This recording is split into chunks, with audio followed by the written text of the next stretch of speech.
에베소서 5장 1절 2절 우리 한 목소리로 하나님의 말씀을 받들어 읽도록 하겠습니다.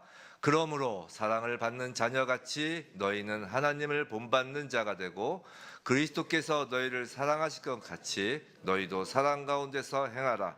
그는 우리를 위하여 자신을 버리사 향기로운 제물과 희생 제물로 하나님께 드리셨느니라. 아멘. 오늘 하나님을 본받는 자가 되라 라는 설교 제목으로 에베소서 5장 1절로부터 2절 말씀을 받을 때 이 말씀이 하나님의 말씀임을 우리가 깨닫고 순종하며 정말 우리가 이 한 주 그리고 남은 날 동안 하나님을 본받는 우리 모두가 되길 주님의 이름으로 축원합니다. 자, 우리는 지난 6주간에 걸쳐서 에베소서 4장 25절부터 32절까지 그렇게 길지 않은 절수인데 이것을 6주간에 걸쳐서 봤습니다. 6번에 걸쳐서 옛사람을 벗어버리고 새 사람을 입으라는 주제로 이제 우리가 성도로서 교회로서 행하여야 할 실천 명령을 받았어요. 그죠? 자, 6가지의 실천 명령이 무엇이었나요? 우리 성경책 계신 분들이 펼쳐보시면 될 겁니다. 금방 드러날 거예요. 이제 거짓을 버리고 참된 것을 말하는 것, 이게 첫 번째였죠. 두 번째가 분을 내어도 죄를 짓지 않는 것. 세 번째가 도둑질하지 말고 수고하여 구제하는 것. 네 번째가 덕을 세우는 선한 말을 하는 것. 다섯 번째가 성령을 근심하게 하지 말라는 것이고, 여섯 번째가 지난주에 본 악의를 버리고 친절과 긍휼, 용서함으로 새 사람을 입는 것이었습니다. 우리가 6번 구절은 그렇게 길지 않지만 많지 않지만 이걸 6주에 걸쳐서 한 이유는 매 주마다 하나하나씩 우리가 되새기면서 이렇게 빌드업 하듯이 쌓아가듯이 실천해 보자고 이렇게 좀 길게 보았습니다. 어떻게 좀 6주간 좀 실천이 되셨나요? 좀 애를 써 보셨나요? 아니면 슬픕니다. 좀 이렇게 좀 노력해 보셨죠? 그래도. 근데 애를 쓰고 이제 해보려고 해도 솔직히 계속해서 옛사람의 모습이 불쑥불쑥 나타나는 나 자신을 보면서 자책감이 드실 것입니다. 저만 자책감 들면 억울하잖아요. 다 같이 쓰셨죠. 이걸 애쓰면 애쓸수록 안 되는구나. 정말 하나님의 말씀을 실천해 보려고 애를 쓰지만 그것이 잘 되지 않는구나 라면서 괴로우셨을 것입니다. 그럼 하나님은 그런 우리를 몰라서 이것을 행하라고 명령하셨을까? 해도 안 되는 걸 몰라서 그러셨을까? 아니라는 거예요. 하나님은 우리의 창조주이시고 아버지이십니다. 누구보다 우리를 잘 아시는 분이시죠. 그렇다면 하나님은 이 세상에서 죄와 악의 그 마귀에 의하여 우리가 시련을 받고 또 우리 속에는 무가치한 것들을 가지고 있는 그 성정에 악의 성질을 갖고 있는 우리와 같은 사람들에게 어째서 새 사람을 입으라고 진지하게 이렇게 반복해서 요구하고 계실까? 그에 대한 하나님의 대답은 단 하나입니다. 너희는 나의 자녀이기 때문이다 라는 것이에요. 그리고 자녀에게 하나님께서 원하시는 것은 하나님을 본받는 자가 되는 것이라는 거죠. 오늘 본문 1절 다시 한번 볼까요? 1절 한번 띄워줘 보세요. 시작. 그러므로 사랑을 받는 자녀같이 너희는 하나님을 본받는 자가 되고, 자, 하나님을 본받는 자가 되라 라고 지금 하심에 주목하시기 바랍니다. 지금 하나님은 우리에게 하나님의 뒤를 따르는 자가 되라고 하시지 않고 본받는 자가 되라고 하세요. 우리가 따르는 것과 본받는 것은 차원이 다릅니다. 자, 본을 뜬다라는 것이 어떤 의미인지 아시죠? 예를 들어서 치과에서 이 치아의 모습을 그대로 이제 본뜨잖아요. 본뜬다잖아요. 그런 것 같은 것이죠. 즉 하나님을 그대로 모방하는 사람이 되어야 한다는 거예요. 근데 이것이 가능할까요? 피조물인 우리가 창조주를 그대로 모방할 수 있다는 것이 이게 말이 되냔 말이죠. 이건 과장된 말 아니냐 이런 것입니다. 근데 여기서 우리가 먼저 알아야 할 것은 전에 한번 말씀드렸는데 한 번 더 말씀을 드릴게요. 기억이 잘 안 나실 거니까 우리가 지난주 설교에서 기억이 안 나는데 거의 몇 달 전에 한 걸 텐데 우리가 먼저 알아야 할 것은 하나님의 속성은 두 부류로 나눌 수 있다는 거예요. 다시 한번 복습을 해보죠. 두 부류로 나눠요. 하나는 다른 존재에게 이전할 수 없는 속성이 있고 또 하나는 다른 존재에게 이전할 수 있는 속성이 있어요. 이 전자를 신학 용어로 비공유적 속성이라고 하고 후자를 공유적 속성이라고 합니다. 뭐 그렇게 어렵지 않죠? 비공유적, 나눌 수 없는 것. 공유적, 나눌 수 있는 것이죠. 자, 하나님의 비공유적 속성은 이런 거예요. 하나님의 영원성. 하나님은 시작이고 알파이시고 오메가이시고 시작과 끝, 그리고 영원하신 분이시죠. 하나님의 영원성. 또 우리가 잘 아는 또 비공유적 속성이 뭐가 있겠어요? 하나님의 전지전능성. 또 뭐가 있겠어요? 하나님의 무소부재성. 뭐 이런 거예요. 우리가 세례교육, 우리 산지교회 세례교육 할 때, 그리고 새가족반 할 때 이제 그 성경 공부, 그 기초 교리를 배울 때 하나님의 속성 해가지고 할 때 배우잖아요. 그죠? 또 한편 공유적 속성은 하나님께서 정하십니다. 하나님의 공유적 속성은 하나님께서 정하신 거예요. 우리가 공유하고 싶다고 해서 공유되는 게 아니라 하나님께서 정하신 겁니다. 하나님이 정하신 것으로 내가 거룩하니 너희도 거룩하라 라는 그 하나님의 말씀에 근거하여 공유적 속성이 나오는 거예요.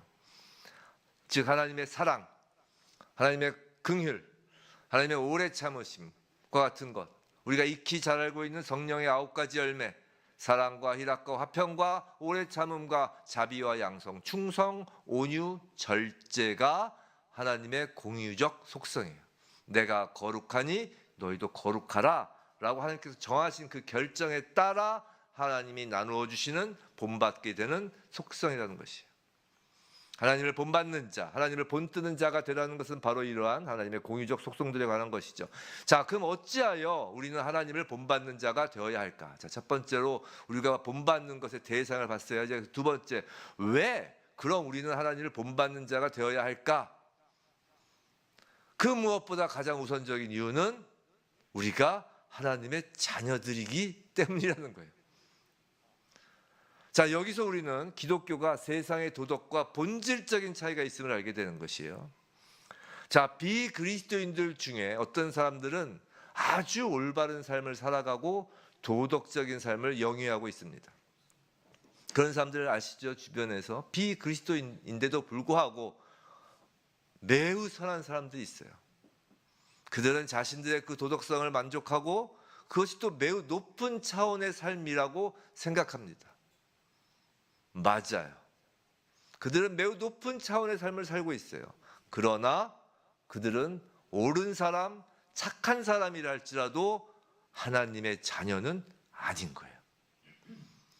우리가 이런 일은 삼가하고 저런 일을 하여야 하고 이런 것은 우리가 하나님의 자녀이기 때문이지 도덕성이 높고 선한 사람이어서가 아니라는 것이에요.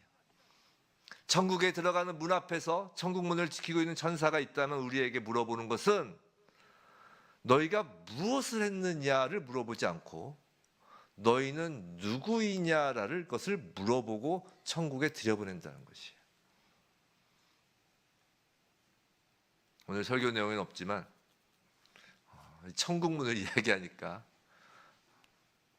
이따 청년부 강의할 때 좀 한 건데 그 창세기에 보면 하나님께서 대표적으로 2번 재판을 하십니다. 창세기 초반부에. 이게 인류에게 매우 중요한 2가지 재판이에요. 명심하셔야 돼요. 하나 뭐냐면 아담이 죄를 지었을 때 하나님께서 딱 나타나셔서 딱 재판을 여십니다. 아담을 찾아오셔서 하나님께서 처음 말씀하신 게 뭐예요? 처음 말씀하신 거. 너 어디 있니? 였어요. 이게 첫 번째 질문이었어요. 죄를 지은 인간에게 첫 번째 내신 질문이 너 어디 있니예요. 이것은 무슨 말이냐면 너 지금 어떤 상태에 있니? 라는 것이에요. 두 번째, 가인이 아벨을 죽이고 나서 하나님께서 가인에게 처음 딱 나타나셔서 첫 말씀을 하세요. 그게 뭔지 아세요? 그게 뭐예요? 네 아우 어디 있니? 예요. 아벨 어디 있니? 였다고요. 이것이 하나님께서 우리가 천국 문 앞에서 질문하실 2가지 질문인 건 아세요? 너 어디 있니? 할 때 저는 예수 그리스도의 은혜 아래에 있습니다. 이게 우리의 답이어야 되는 것이고, 우리가 그 양과 염소를 이렇게 가른다고 하잖아요. 이게 천국 비유잖아요. 양과 염소를 이렇게 쭉 가를 때 오른쪽이 양, 왼쪽이 염소죠. 자, 그냥 그 하나님께서 쭉 오셔서 이렇게 막 섞여 있는데 쭉 가르시겠어요? 지나가시면서? 아니죠. 기준이 있을 거 아니에요. 기준이. 분명히 기준이 있어요. 그게 뭐냐? 너 어디에 있니? 그랬을 때 나는 내 아래 있습니다. 아, 지금 좀 덥죠? 에어컨이 한번 켜보세요. 이게 잘 안 돼서 난방이 나올 수도 있어요. 근데 한번 켜보세요. 우리가 지금 에어컨이 좀 안 되고 있어서 근데 한번 해보십시오. 근데 더워서. 너 어디 있니? 그게 첫 번째. 두 번째 질문이 가인한테 뭐라고요? 네 아우 어디 있니?였어요. 네 아우 어디 있니?에서 가인이 뭐라고 대답해요? 왜 그걸 나한테 물어봅니까? 라고요. 자, 우리가 천국문 앞에서 네 아우 어디 있니? 네 형제 어디 있니? 했을 때 그걸 왜 나한테 물어봅니까? 라고 대답하는 사람이 있고 여기 있어요. 라고 있는 사람이 있다고요. 우리가 매주 예배를 드리는 건 이 예배가 천국 문 앞에 있는 거하고 똑같아요. 하나님께 물어보시는 거예요. 너희 어디 있니? 저 지금 세상 일 속에 있습니다. 저 지금 내 일을 하고 있어요. 저 그냥 또 아담처럼 죄를 지어 두려워 숨었나이다. 그 예배 자리에 못 오는 거예요. 이 예배 자리 너 어디 있니를 물어보시는 자리예요. 또 이 예배 자리에서 네 형제 어디 갔니? 너 저번 주에 싸운 그 네 형제 어디 갔어? 그걸 왜 나한테 물어보세요? 라는 사람이 있고 여기 다 있어요 우리 형제 라고 대답하는 사람이 있어요.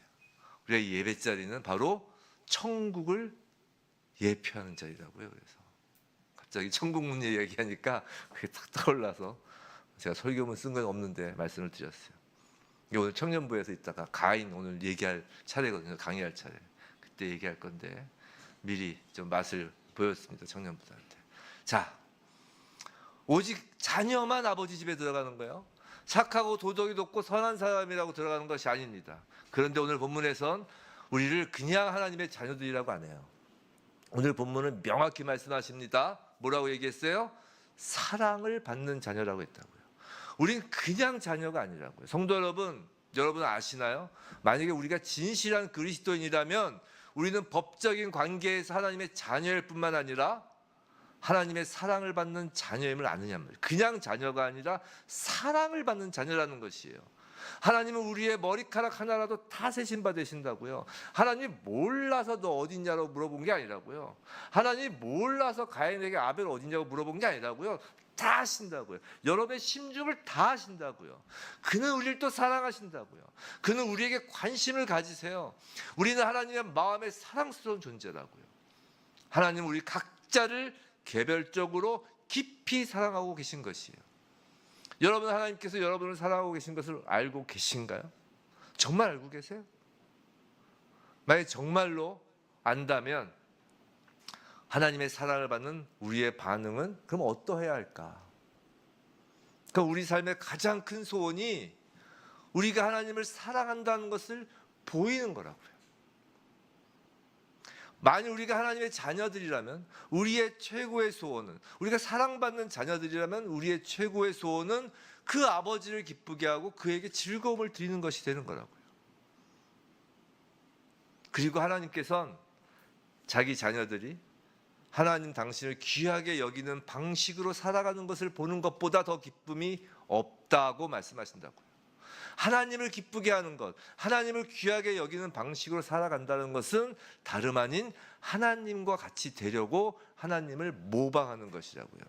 이해가 잘 안 되시죠? 우리 인간 세상에서는 참 그런 걸 경험하기가 어려워서 그래요. 그런데 예를 한번 들어볼게요. 어린 아들이 하나 있어요. 아이가 어릴수록 좋아요. 어릴수록. 어린 아들이 있다고 칩시다. 근데 그 아버지가 자기를 사랑하는 걸 알아요. 이 아들은. 그래서 이 아들은 그 아버지를 사랑합니다. 아버지가 사랑하는 걸 아니까 나도 아버지를 사랑하는 것이에요. 그래서 그 아들의 소원은 자기 아버지와 같이 되는 거예요. 그 소녀는 그래서 자기 아버지의 의자에 앉기를 좋아합니다. 아버지가 예를 들어서 뭐 방에 의자가 있으면 그 의자에 꼭 앉고 싶어요. 그 아들은 자기 아버지와 같이 되고 싶은 거예요. 걸음걸이도 자기 아버지처럼 걷기를 원합니다. 자기 아버지와 같이 말하는 투도 자기 아버지와 같이 말하기를 원해요. 그는 언제나 자기 아버지를 흉내냅니다. 그리고 그는 커서 자기 아버지 같이 되기를 원합니다. 우리 여기 지금 자녀를 둔 아버지 어머니들 계시죠? 자, 아들을 계신 아버지들 계시죠? 저는 아들이 없어서 참 다행이에요. 이런 면에서. 자, 아버지라면 자신의 아들이 아버지와 같이 되기를 원한다라고 말했을 때 어떤 심정이에요? 저 아들이 갖고 계신 분 있죠. 근데 아들이 어느 날 난 정말 아버지와 같은 사람이 되고 싶어요. 또 여기 딸 갖고 계신 분들 계시죠. 어머니들 중에. 어머니들 딸이 있어요. 근데 딸이 난 엄마처럼 되고 싶어. 난 참 엄마가 좋아. 난 엄마처럼 살고 싶어. 라고 말한다면 어떨까요? 물론 그렇게 이야기할 땐 야, 그래도 너는 나보다 잘 살아야지. 나보다 훨씬 나아야지. 라고 말은 하겠지만 솔직히 그 이야기를 들었을 때 그 마음이 어때요?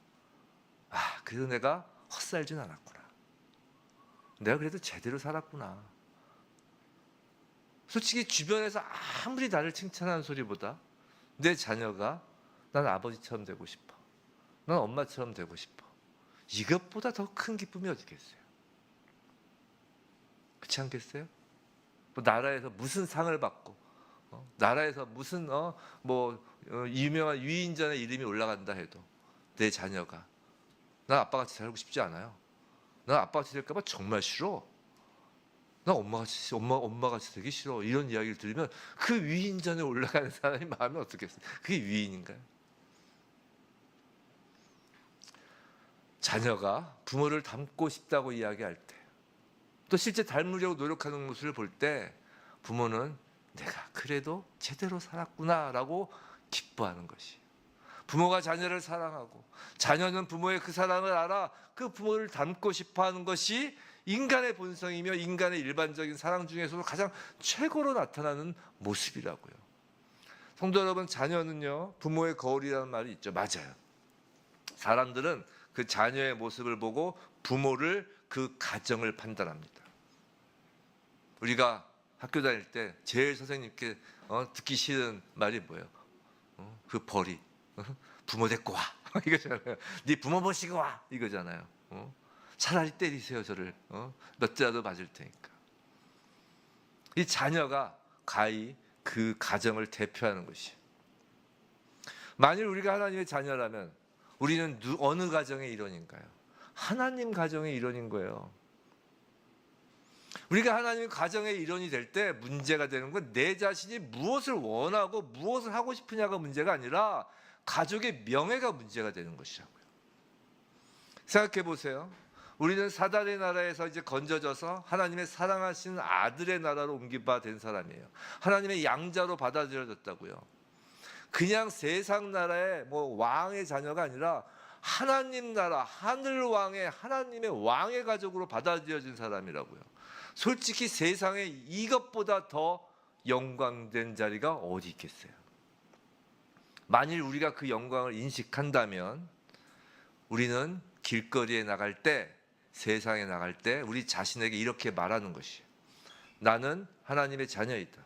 성도 여러분 하루를 시작하실 때, 누굴 만날 때, 교회 안에서 친교를 나눌 때, 어느 자리에 갈 때든 나는 하나님의 자녀이다. 나는 하늘의 왕실의 일원이다 라고 말하며 시작하는 거예요. 그리고 계속해서 말하는 것이에요. 사람들은 나를 보고 감시한다. 맞아요. 사람들은 우리를 보고 감시해요. 그들은 그들이 할 일을 제대로 하고 있는 것이에요. 감시하는 게 잘못됐다는 것이 아니에요. 세상은 교회를 감시해요. 세상은 교회가 잘 되고 있나 못 되고 있나, 얘네들이 정말 소위 말하는 입에도 담기 싫은 그런 독교인가, 뭔가 감시하고 욕할 것, 흠잡을 것만 찾고 있어요. 맞아요. 그들이 자신의 일을 제대로 하는 거예요. 그리고 그들은 우리를 보고 하나님을 판단할 것이. 그들은 우리를 보고 예수 그리스도를 판단하는 것이. 하나님을 본받는 자가 되라라는 말씀은 모든 사람이 너희를 보고 하나님을 생각하도록 하는 방식으로 삶을 영위하라라는 것이에요. 성도 여러분, 여러분이 밖에 나가서 험한 말을 하면 사람들은 하나님은 험한 말을 하는 사람이구나, 험한 말을 하는 존재구나. 밖에 나가서 욕을 하면 하나님은 욕을 하는 존재구나 라고 보도록 돼 있다는 것이에요. 왜냐하면 너희는 하나님의 자녀들이니까 말이죠. 예수님은 이 점에 대하여 아주 명확하게 말씀하셨어요. 예수님이 말씀하셨어요. 명확해요. 새 계명을 요한복음 13장 새 계명을 너희에게 주노니, 우리 함께 읽어볼까요? 시작. 새 계명을 너희에게 주노니 서로 사랑하라. 내가 너희를 사랑한 것 같이 너희도 서로 사랑하라. 너희가 서로 사랑하면 이로써 모든 사람이 너희가 내 제자인 줄 알리라. 마태복음 이같이 너희 빛이 사람 앞에 비치게 하여 그들로 너희 착한 행실을 보고 하늘에 계신 너희 아버지께 영광을 돌리게 하라. 자, 다른 말로 그리스도인의 행실은 사람들로 하여금 그가 믿는 하늘 아버지를 생각나게 한다는 거예요. 여러분들이 믿는 하나님을 생각나게 한다는 것이 여러분의 행실로. 우리는 하나님의 사랑을 받는 하나님의 자녀이기에 하나님을 본받는 것을 기뻐하고 기꺼이 우리의 행실로 사람들이 하나님 아버지를 떠올리는 일에 자원하는 것이에요. 하나님을 사랑한다면 아들이 아빠의 의자에 앉아서 빙글빙글 돌리는 걸 기뻐하는 것처럼. 자, 그럼 이제 마지막 최종적인 문제가 남아 있습니다. 그럼 우리가 어떻게 하면 하나님을 본받는 자가 되는가 하는 문제예요. 그 해답이 오늘 본문 2절입니다. 오늘 본문 2절 우리 다시 한번 읽어볼까요? 시작. 그리스도께서 너희를 사랑하신 것 같이 그는 우리를 위하여 자신을 버리사 향기로운 제물과 희생 제물로 하나님께 드리셨느니라. 자, 우리가 어떻게 하나님을 본받는 자가 되느냐의 문제에 대한 답은 사랑 가운데서 행하라입니다. 하나님은 사랑이시기 때문에 우리의 행실과 삶의 모든 모습은 사랑의 차원에서 이행되어지는 것이어야 한다는 것이에요. 자, 그럼 하나님 아버지는 어떻게 행하시나? 자, 우리가 먼저 본을 봐야 되겠죠. 하나님 아버지를 봐야 되겠죠. 자, 산상수훈에서 하나님에 대한 그 사랑을 예수님은 분명히 가르쳐 주셨어요. 산상수훈에서 마태복음 5장 44절로부터 48절, 좀 긴데요. 우리 한 목소리로 또박또박 한번 읽어보겠습니다. 시작.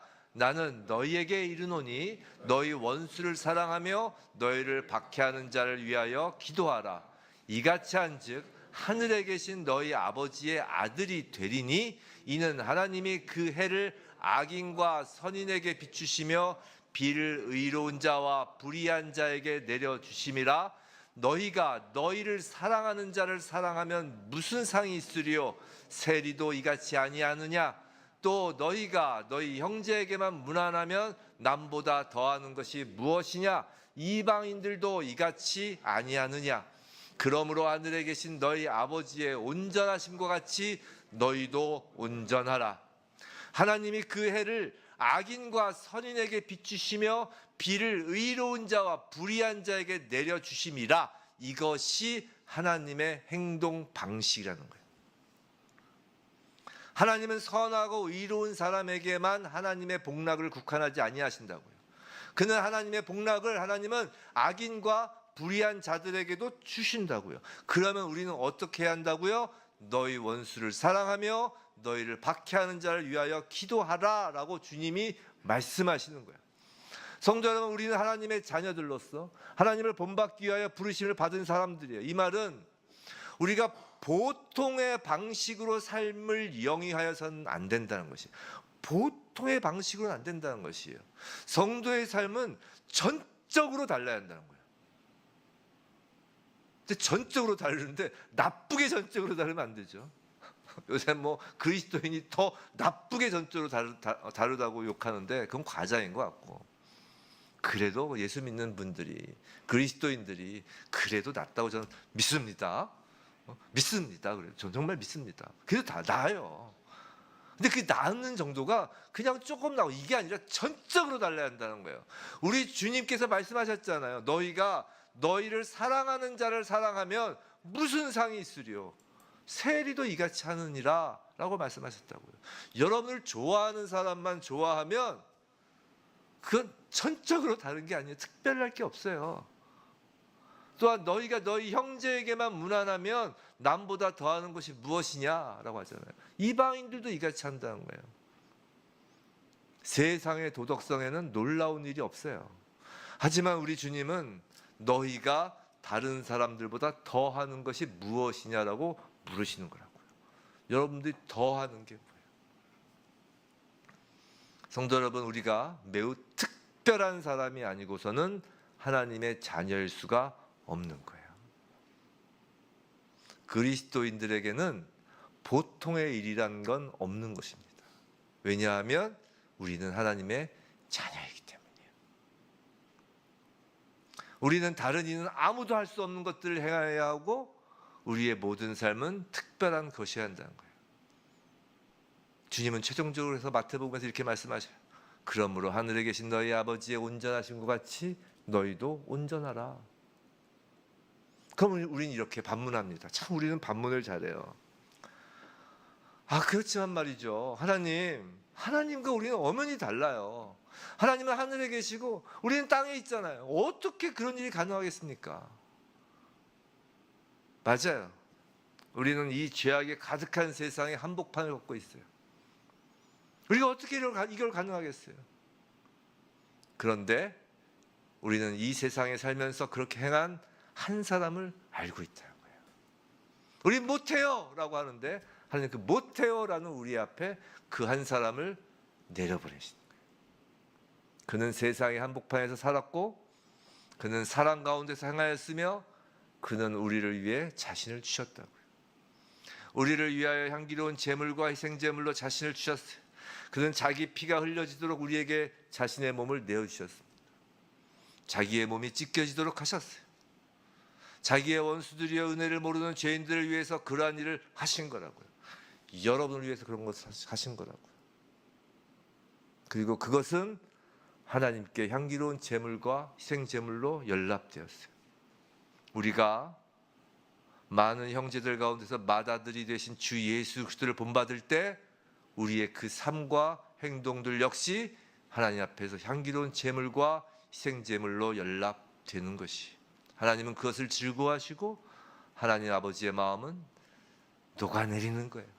자기 자녀들이 우리가 예수 그리스도를 본받는 것을 보실 때, 막 본받으려고 애쓰는 것을 보실 때 하나님은 그 사랑과 그 만족감으로 마음이 녹아내리시는 거예요. 사랑하는 성도 여러분, 하나님 아버지의 사랑과 우리 주 예수 그리스도의 사랑에 대하여 우리가 얼마나 알고 있고 얼마나 느끼고 있으며 얼마나 확신하고 있는지는 우리가 예수 그리스도의 십자가를 묵상하고 기억하면서 얼마나 많은 눈물을 흘렸는지와는 상관이 없어요. 다시요.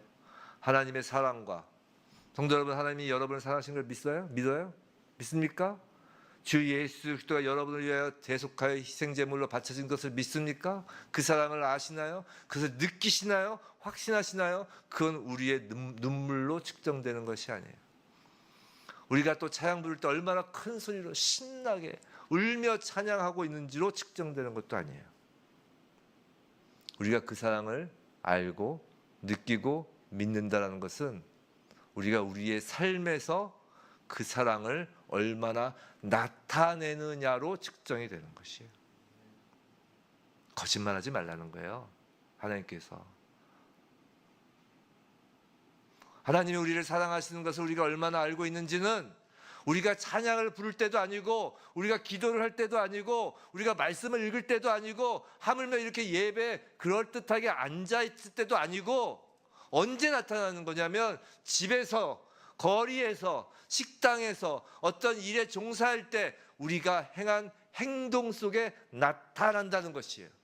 하나님이 우리를 사랑하시는 것을 우리가 얼마나 알고 있는지는 이 예배 자리에서 나타나는 것이 아니라, 이 말씀을 듣고 있는 자리에서 나타나는 것이 아니라, 오히려 공식적인 예배가 끝나고 성도들의 친교 시간에 더 확실히 알 수 있다는 것이에요. 거짓말하지 말라고 하나님 말씀하시는 거예요. 하나님이 우리를 얼마나 사랑하시는지를 아는 것은 우리의 삶으로 나타나는 것이에요.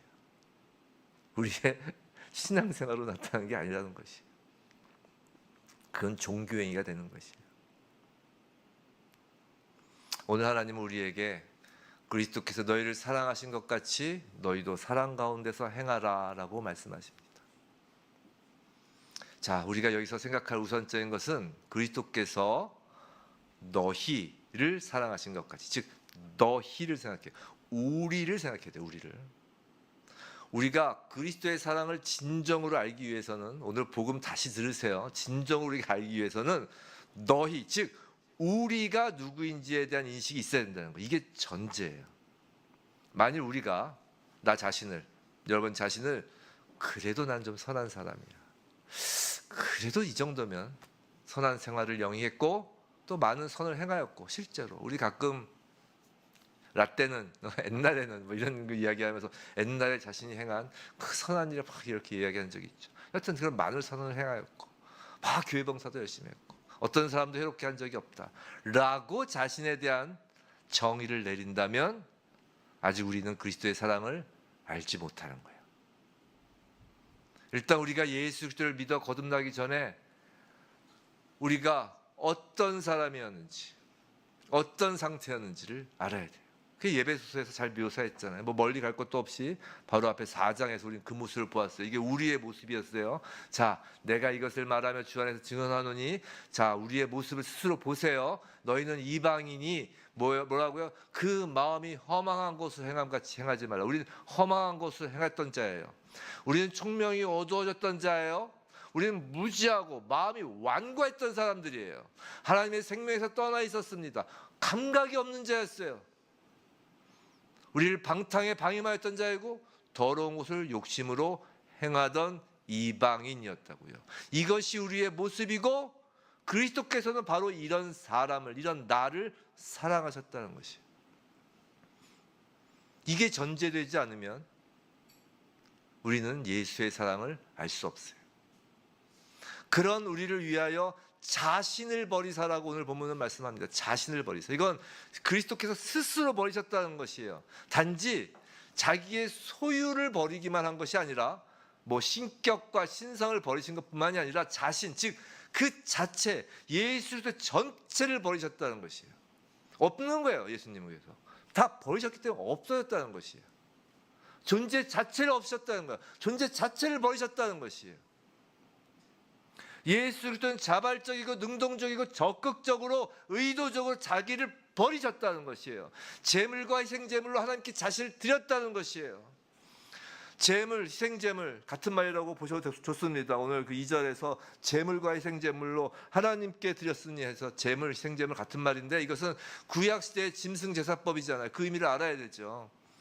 자, 구약시대에는 짐승을 잡아서 드렸어요. 그 짐승은 온전한 것, 전혀 흠이 없어야 했습니다. 먼저 짐승의 머리에 안수를 합니다. 제가 예전에 한번 말씀드린 적 있죠. 짐승의 머리를 안수하고 1년에 한 번 그 대속죄일 날 한 것 빼고는 계속 이제 제사가 드려졌잖아요. 그때는 자기가 집에서 가지고 와요. 가지고 와서 흠없는 걸 가지고 와서 그 동물을 누가 잡아요?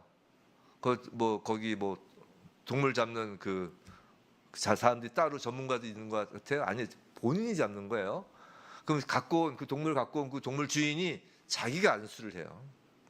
대속죄일 날은 이제 대제사장이 안수하지만 일반 속죄 제사 드릴 때, 번제 드릴 땐 자신이 안수합니다. 자, 머리 안수예요. 이 안수가 지금으로 치면 뭐라고 했어요? 믿음이에요, 이게. 자, 안수를 한다는 것은 그 순간 전가되는 것을 상징해요. 그래서 우리가 믿으면 전가되는 것이에요. 자, 무엇이 무엇으로 전가되냐? 짐승을 제물로 바치는 그 안수하는 사람의 모든 죄가 그 짐승으로 전가되는 거예요. 그리고 거기서 끝나는 것이 아니라 그 흠없는 짐승의 그 흠없음이 제물을 바치는 그 안수하는 자에게 또 전가되는 것이에요. 우리가 예수 그리스도를 믿음이 안수가 믿음이라고 했죠. 우리가 예수 그리스도를 믿는다, 믿음, 그 순간 우리의 모든 죄가 예수 그리스도에게 전가되고 예수 그리스도의 모든 흠없음, 예수 그리스도의 전부가 우리에게 전가되는 것이에요. 아까 얘기했죠. 전가되는 것은 공유적 속성이 전가되는 것이에요. 그 다음에 짐승을 살해합니다. 누가 죽인다고요? 그 사람이 죽이는 거예요. 자기 갖고 온 주인. 자, 짐승이 살해돼서 짐승의 피는 지성소로 들어가 속죄소에 뿌려집니다. 짐승의 몸은 성전 바깥들에 있는 제단에서 태워집니다. 그 태워지는 향기가 하나님의 존전에서 흠양된다는 것이. 이 모든 짐승의 제사가 뭐라고요? 주 예수 그리스도께서 갈보리 언덕에서 죽으신 그 일을 말하는 거라고요. 향기로운 제물, 자, 향기롭다라는 것은 그 냄새가 향기롭다는 것이 아니에요. 하나님께서 만족하셨다. 하나님께 기쁨과 즐거움을 드린 것이란 겁니다. 성도 여러분, 예수 그리스도의 십자가 희생에 대하여 우리가 이제 버려야 될 것이 있어요.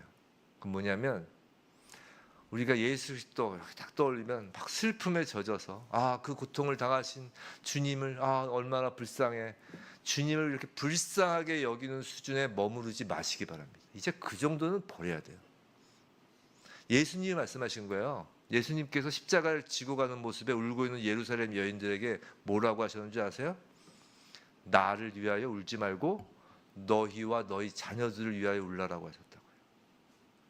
주님은 말씀하시는 거예요. 나를 불쌍하게 여길 필요 없어. 나는 이런 일, 지금 이 일을 하기 위하여 온 거야. 나는 선한 목자라 양들 위하여 목숨을 버리러 온 거야 라고 말씀하시는 거라고요. 누구를 위하여요? 누구를 위하여요? 바로 여러분을 위하여요. 저를 위하여요. 교회 성도는 그래서 십자가를 지신 예수 그리스도를 불쌍히 여기며 울 것이 아니라, 아까 예수님이 뭐라고요?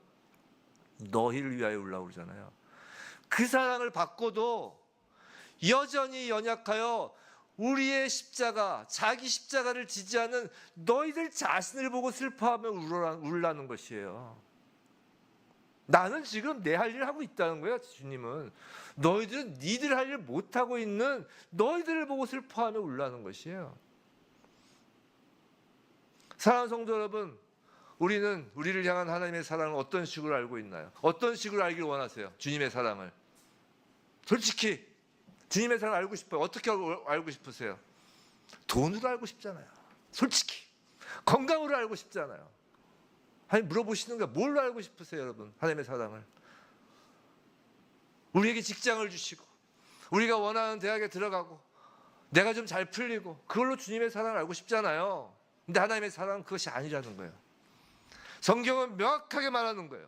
하나님은 사랑은, 그는 우리를 위하여 자신을 버리사 향기로운 제물과 희생제물로 하나님께 드리셨느니라. 이것이 그리스도의 사랑인 거예요. 이것이 하나님의 사랑이라는 것이에요. 하나님의 말씀 명확합니다. 그리스도의 사랑이 그러하니 너희도 까다로운 사람, 자신을 내세울 만한 것이 전혀 없는 사람, 비열하고 싫어할 만한 사람, 마음이 완악한 사람, 마음이 굳어진 사람, 가장 어리석고 우리를 핍박하며 우리를 악하게 대접하고 조롱하는 사람들을 만나게 될 때 우리 주님이 그런 너희를 대접한 것처럼 대접하라 라고 말씀하시는 거라고. 명확해요. 교회를 좀 다니시고 복음을 좀 안다고 하는 분들은 이 십자가 희생제물의 사랑 이야기를 들으면 또 졸리시죠? 하품 나시죠? 예수 때 그 희생제물 이야기를 들으면 또 똑같은 이야기 한다. 어떤 목사님이 그런 얘기 하시더라고요.